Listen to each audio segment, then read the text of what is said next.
এই খাবার দুইটি এতটাই পুষ্টিকর এবং মজাদার যে বাচ্চারা খাবার খেতে চায় না তারাও খুবই মজা করে খাবে এবং অল্প খাবারে বেশি পুষ্টি পাবে। আসসালামু আলাইকুম দর্শক, নুরস মমের আরও একটি নতুন পর্বে আপনাদেরকে স্বাগতম। দর্শক, আজকের পর্বে বাচ্চাদের জন্য খুবই পুষ্টিকর, স্বাস্থ্যকর এবং মজাদার দুইটি সকাল ও রাতের খাবারের রেসিপি নিয়ে হাজির হয়েছি। এই খাবার দুইটি তৈরি করে আপনারা 1 বছর থেকে 10 বছর বয়সী বাচ্চাদেরকে সকালের নাস্তায়ও খাওয়াতে পারেন অথবা রাতের প্রধান খাবার হিসেবেও খাওয়াতে পারবেন। অল্প খাবারে বাচ্চারা বেশি পুষ্টি পাবে, বাচ্চাদের দ্রুত ওজন বাড়াতে সহায়তা করবে, উচ্চতা বাড়াবে, স্মৃতিশক্তি বাড়াতে সহায়তা করবে এবং বাচ্চাদের সারাদিন এনার্জেটিক রাখবে। সেই সাথে খাবারগুলো এতটাই টেস্টি হয় যে বাচ্চারা খুবই মজা করে খাবে। তাহলে এখানের কথা না বাড়িয়ে সরাসরি চলে যাচ্ছি আমার প্রথম রেসিপিতে। তো ক্যালোরিবহুল এই পায়েসটি তৈরি করতে আমাদের প্রথমেই লাগবে বাচ্চার চাহিদা অনুযায়ী সাবুদানা। আমি এখানে 2 টেবিল চামচ পরিমাণ সাবুদানা খুব ভালোভাবে ধুয়ে দেন আধা ঘন্টার জন্য পানি দিয়ে ভিজিয়ে রেখেছিলাম। আর ভিজিয়ে রাখার ফলে সাবুদানাগুলো বেশ অনেকটাই ফুলে উঠেছে আর এখন এটা সেদ্ধ হতে সময় অনেকটা কম লাগবে। তো যাই হোক, এখন এই বাটিটাকে একটা সাইডে রেখে দিলাম। আর খাবারটি তৈরি করতে আমি আরও নিয়ে নিচ্ছি অর্ধেকটা পরিমাণ গাজর। গাজরের ওপরের স্কিন খুব ভালোভাবে ছিলে ফেলে দিয়েছি। এখন এরকম একটি গ্রেটারের সাহায্যে আমার পরিমাণ মতো গাজর আমি গ্রেট করে নিচ্ছি। আপনারা চাইলে এখানে গ্রেট করার পরিবর্তে ছুরি দিয়ে ছোট ছোট টুকরা করে কেটেও নিতে পারেন। তো যাই হোক, গাজরগুলোকেও একটা সাইডে রেখে দিয়ে নিয়ে নিচ্ছি একটি মুরগির ডিমের কুসুম। যারা 8 মাস থেকে এই খাবারটি বাচ্চাদেরকে খাওয়াতে চাচ্ছেন তারা এখানে এইভাবে শুধুমাত্র ডিমের কুসুমটি নিয়ে নেবেন এবং যারা 1 বছরের ঊর্ধ্বের বয়সী বাচ্চাদেরকে খাওয়াবেন তারা এখানে চাইলে ডিমের কুসুম সহ পুরো একটি ডিমও নিয়ে নিতে পারেন। এখন একটি কাঁটা চামচের সাহায্যে কুসুমটিকে খুব ভালোভাবে ফেটিয়ে নিচ্ছি। আর ফেটানো হয়ে গেলে এগুলোকে নিয়ে সরাসরি চলে যাচ্ছি চুলায় একটি পরিষ্কার প্যান বসিয়ে এর মধ্যে দিচ্ছি 1 কাপ পরিমাণ লিকুইড গরুর দুধ।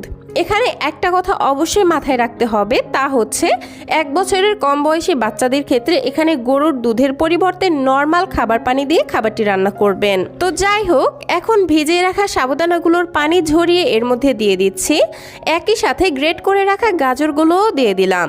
এখন অনবরত নেড়ে চেড়ে এই সব কিছু মিশিয়ে নিচ্ছি এবং গাজর এবং সাবুদানা খুব ভালোভাবে সেদ্ধ হওয়া পর্যন্ত খাবারটিকে রান্না করে নিচ্ছি। দর্শক, সাবুদানায় রয়েছে প্রচুর পরিমাণে কার্বোহাইড্রেট, যে কারণে ডাক্তাররা বলে থাকেন সাবুদানা বাচ্চাদের দ্রুত ওজন বাড়াতে সহায়তা করে। কিন্তু এতে যেহেতু কার্বোহাইড্রেট ছাড়া অন্য তেমন কোনো পুষ্টি উপাদান নেই, তাই এখান থেকে বাচ্চারা তেমন কোনো পুষ্টি পাবে না। তাই এই সাবুদানাকেই এমনভাবে রান্না করতে হবে যেন বাচ্চারা এই একটি খাবার থেকেই অনেকগুলো খাবারের পুষ্টি গুণাগুণ একসঙ্গে পেয়ে যায়। যেমন এই খাবারটিতে আমি ব্যবহার করেছি গাজরও কিন্তু বাচ্চাদের জন্য খুবই উপকারী। এতে রয়েছে প্রচুর পরিমাণে ফাইবার সহ অন্যান্য ভিটামিন মিনারেলস। ফাইবার বাচ্চাদের কোষ্ঠকাঠিন্য দূর করে এবং বাচ্চাদের হজম ক্ষমতা বৃদ্ধি করতে সহায়তা করে এবং অন্যান্য ভিটামিন মিনারেলস বাচ্চাদের দৃষ্টিশক্তি উন্নত করে এবং বাচ্চাদের গায়ের রং ফর্সা করতে সহায়তা করে। তো যাই হোক, কথা বলতে বলতে এদিকে আমার গাজর এবং সাবুদানা কিন্তু অনেকটা সেদ্ধ হয়ে এসেছে। আর এই পর্যায়ে আমি খাবারটিকে মিষ্টি করার জন্য 1 চা চামচ পরিমাণ তাল মিশ্রি অ্যাড করে দিলাম। যারা 1 বছরের কম বয়সী বাচ্চাদের জন্য খাবারটি রান্না করবেন তারা এখানে তাল মিশ্রির পরিবর্তে 2টি খেজুর হাত দিয়ে ম্যাশ করে দেন এর মধ্যে ব্যবহার করবেন, তাহলেই খাবারটি ন্যাচারালি মিষ্টি হয়ে যাবে। তাল মিশ্রি যখন পুরোপুরিভাবে গলে যাবে এই পর্যায়ে আগে থেকেই ফেটিয়ে রাখা ডিমের কুসুম অল্প অল্প করে দিয়ে দিচ্ছি। আর 1 হাত দিয়ে অনবরত নেড়ে চেড়ে সাবুদানার সঙ্গে মিশিয়ে নিচ্ছি। এই পর্যায়ে নেড়ে দেওয়া বন্ধ করা যাবে না, তা না হলে ডিমের বড় বড় দলা পেকে যাবে, যেটা ছোট বাচ্চাদের গিলতে অসুবিধা হবে। তো যাই হোক, এখন এই ডিমের যে একটা আষ্টে গন্ধ থাকে সেটা দূর করার জন্য দিয়ে দিচ্ছি 2টা মুখ ফাটানো এলাচ। এই এলাচ দুটি দেওয়ার ফলে খাবারটি থেকে যেমন খুব সুন্দর একটি ফ্লেভার বের হবে, তেমনি ডিমের আষ্টে গন্ধটাও পুরোপুরিভাবে চলে যাবে। ডিমের কুসুম অ্যাড করার পর আর মোটামুটি 1 থেকে 2 মিনিট রান্না করে নিলে খাবারটি বাচ্চাকে খাওয়ানোর জন্য একদমই তৈরি হয়ে যাবে। আমি খাবারটিকে ঠিক এরকম একটু পাতলা অবস্থায় রাখছি, কারণ এটা ঠান্ডা হবার পর আরও একটু ঘন হয়ে যাবে। তবে আপনারা বাচ্চাদেরকে যে যেমন লিকুইড বা ঘন খাবার খাওয়ান, খাবারটিকে ঠিক সেরকম অবস্থায় রেখে চুলা থেকে নামিয়ে নেবেন। তো যাই হোক দর্শক, এই তো তৈরি হয়ে গেল বাচ্চাদের জন্য ভীষণই পুষ্টিকর, ক্যালোরিবহুল এবং মজাদার সাবুদানার একটি পায়েসের রেসিপি। দর্শক, এই একটি খাবার থেকে বাচ্চারা প্রোটিন, কার্বোহাইড্রেট, এনার্জি এবং অন্যান্য ভিটামিন মিনারেলস একসঙ্গে পেয়ে যাবে, যে কারণে খাবারটি বাচ্চারা অল্প পরিমাণে খেলেও অধিক পরিমাণে পুষ্টি পাবে এবং বাচ্চাদের দ্রুত ওজন বাড়াতে সহায়তা করবে। অনেক বাচ্চারাই আছে যাদের বয়স অনুযায়ী ওজন বাড়ছে না, উচ্চতা বাড়ছে না এবং মেধার বিকাশ হচ্ছে না, একই সাথে কোষ্ঠকাঠিন্যর মতো সমস্যায় ভুগছেন। সেসব বাচ্চাদেরকে যদি সপ্তাহে 2 থেকে 3 দিন এইভাবে সাবুদানার পায়েস রান্না করে খাওয়ান, তাহলে খুব দ্রুতই এই সকল সমস্যার সমাধান পেয়ে যাবেন ইনশাআল্লাহ। এজন্য প্রথমেই চুলায় একটি প্যান বসিয়ে প্যানের মধ্যে দিয়ে দিচ্ছি 1 কাপ পরিমাণ লিকুইড গরুর দুধ। যারা 8 মাস থেকে খাবারটি বাচ্চাদের জন্য রান্না করবেন, তারা এখানে গরুর দুধের পরিবর্তে খাবার পানি দিয়ে রান্না করবেন। মুখ ফাটানো একটি এলাচ দিয়ে দিলাম, এর ফলে খাবারটি থেকে খুবই সুন্দর একটি ফ্লেভার বের হবে। এবার আমি দুধের মধ্যে দিয়ে দিচ্ছি বাচ্চার চাহিদা অনুযায়ী ওটস। আমি এখানে 2 টেবিল চামচ পরিমাণ ওটস নিয়ে নিয়েছি। একই সাথে খাবারটিকে আরও বেশি পুষ্টিকর এবং মজাদার করার জন্য দিয়ে দিচ্ছি এইটুকু পরিমাণে গ্রেট করা আপেল এবং এইটুকু পরিমাণে গ্রেট করা মিষ্টি আলু। একটি ভেজিটেবল গ্রেটারের সাহায্যে আমি এই সব কিছুকে খুব ভালোভাবে গ্রেট করে নিয়েছি। এখন নেড়েচেড়ে প্রতিটি উপাদান মিশিয়ে নিচ্ছি। দর্শক, ওটসে রয়েছে প্রচুর পরিমাণে ফাইবার, আয়রন, জিঙ্ক এবং অন্যান্য ভিটামিন মিনারেলস। ফাইবার বাচ্চাদের কোষ্ঠকাঠিন্য দূর করতে সহায়তা করে এবং অন্যান্য ভিটামিন মিনারেলস বাচ্চাদের শারীরিক এবং মানসিক বিকাশ বৃদ্ধির জন্য খুবই গুরুত্বপূর্ণ ভূমিকা পালন করে। একই সাথে আপেল এবং মিষ্টি আলুর কথা কি বলবো, এগুলো তো বাচ্চাদের জন্য সুপার ফুড।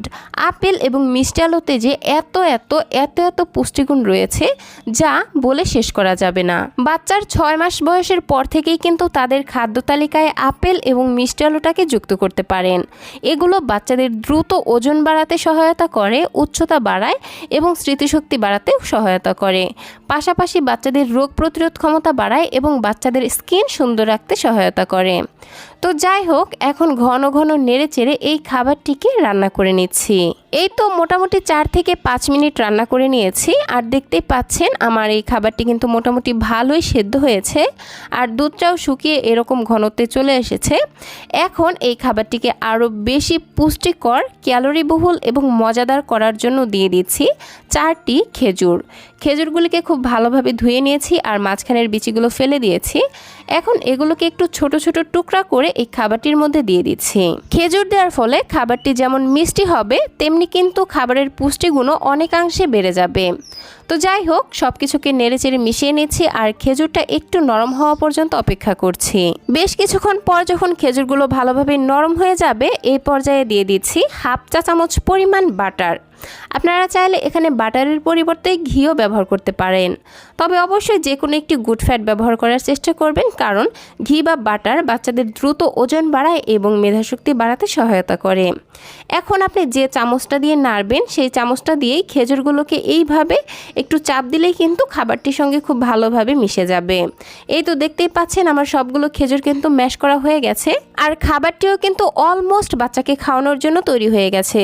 তো নামানোর আগে আমি এখানে যুক্ত করে দিচ্ছি 1 চা চামচ পরিমাণ মিক্সড বাদামের গুঁড়া। এখানে আমি কাঠবাদাম এবং কাজু বাদাম গুঁড়া করে নিয়েছি, সেখান থেকে 1 চামচ পরিমাণ দিয়ে দিলাম। নেড়েচেড়ে সব কিছু ভালোভাবে মিশিয়ে নিচ্ছি আর খাবারটিকে ঠিক এইরকম ঘনত্বে রেখে চুলা থেকে নামিয়ে নিচ্ছি। আর এই তো তৈরি হয়ে গেল বাচ্চাদের জন্য ভীষণই পুষ্টিকর, ক্যালোরিবহুল এবং ভিটামিন মিনারেলসে ভরপুর একটি রাতের খাবার। রাতের খাবারে বাচ্চারা যদি এই খাবারটি অল্প পরিমাণেও খায়, অধিক পরিমাণে পুষ্টি পেয়ে যাবে এবং বাচ্চাদের পেট অনেকক্ষণ ভরা রাখতে সহায়তা করবে। দর্শক, এই খাবারটি যেহেতু অনেকগুলো খাবারের সংমিশ্রণে তৈরি করা হয়েছে, তাই এটা বাচ্চারা খেলে তাদের শরীরে অধিকাংশ পুষ্টির চাহিদাই পূরণ হয়ে যাবে এবং বাচ্চাদের দ্রুত ওজন বাড়তেও সহায়তা করবে। তো দর্শক, এই ছিল আমার আজকের আয়োজন। ভিডিওটি ভালো লাগলে প্লিজ একটি লাইক দিবেন এবং আজকের এই রেসিপিটি আপনাদের কাছে কেমন লাগলো সেটা ছোট্ট একটি কমেন্টের মাধ্যমে জানাতে একদমই ভুলবেন না। একই সাথে আপনার ঘরের ছোট্ট সোনামণিটির জন্য এরকম আরও নিত্য নতুন সহজ এবং পুষ্টিকর খাবারের রেসিপি পেতে প্লিজ আমার চ্যানেলটিকে সাবস্ক্রাইব করে পাশের ঘন্টাটিকে বাজিয়ে অলে সেট করে রাখবেন পরবর্তী ভিডিওর নোটিফিকেশন সবার আগে পাওয়ার জন্য। আজকের মতো বিদায় নিচ্ছি। সবাই ভালো থাকবেন, সুস্থ থাকবেন। আল্লাহ হাফেজ। আসসালামু আলাইকুম।